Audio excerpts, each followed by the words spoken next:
দুই সপ্তাহের ব্যবধানে রাজধানীর বাজারে পেঁয়াজ কেজিতে বেড়েছে ৩০ টাকা। শাকসবজি, মাছ, মুরগি, ডিম সহ বেড়েছে প্রায় সব ধরনের পণ্যের দাম।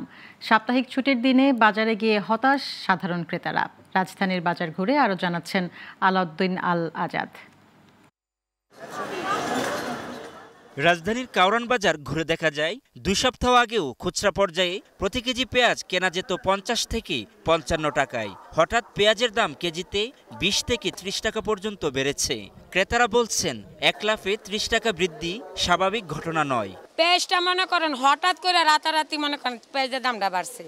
এখন কেজি প্রতি যদি পেঁয়াজের দাম ৪০ টাকা বাড়ে, এটা কি মনে করেন কোনো হিসাবের বাইরে আছে না ভিতরে আছে? গত বছর তো ৫ দেশের পেঁয়াজ আসছিল, এরপরে তো এই দাম ছিল।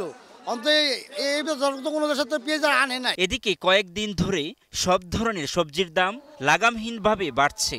বাসাবাড়িতে নিয়মিত খাওয়া হয় এমন অধিকাংশ সবজির দাম এখন ৮০ টাকার উপরে। সবজির দাম চড়া থাকায় অস্বস্তি বেড়েছে ক্রেতাদের। জিনিসপত্রের দাম তো অনেক বেড়ে গেছে।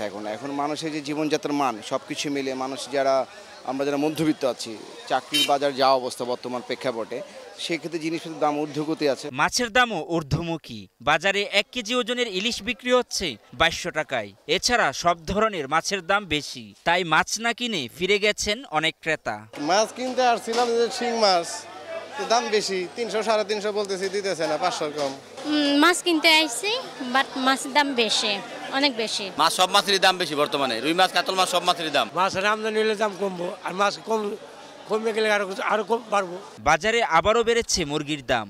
কেজিতে ১০ টাকা বেড়ে ব্রয়লার মুরগি বিক্রি হচ্ছে ১৭০ টাকায়, আর প্রতি কেজি সোনালী মুরগি বিক্রি হচ্ছে ৩২০ থেকে ৩৪০ টাকায়। এছাড়া প্রতি কেজি দেশি মুরগির দাম ৬০০ থেকে ৭০০ টাকা। পাশাপাশি দাম বেড়েছে ডিমেরও। ব্রয়লার গত সপ্তাহে বেচছিলাম ৫০-৬০, এই সপ্তাহে বেচতেছি ৭০-৭৫। মাসখানেক আগে ১২০ টাকা ডজন ছিল, বর্তমানে ১ মাস ধরে একটু সবকিছুর দামে একটু ঊর্ধ্বমূল্য। বাজারে হঠাৎ সব ধরনের পণ্যের দাম বেড়ে যাওয়ায় বিপাকে পড়েছেন সীমিত আয়ের মানুষ।